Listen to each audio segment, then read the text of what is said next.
اے نبی صلی اللہ علیہ وآلہ وسلم، اپنے پروردگار کا نام لے کر پڑھو جس نے تمام کائنات کو پیدا کیا، جس نے انسان کو خون کی پھٹکی سے بنایا۔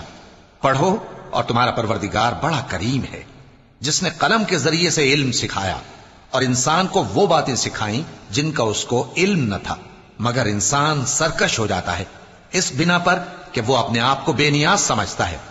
کچھ شک نہیں کہ سب کو تمہارے پروردگار ہی کی طرف لوٹ کر جانا ہے۔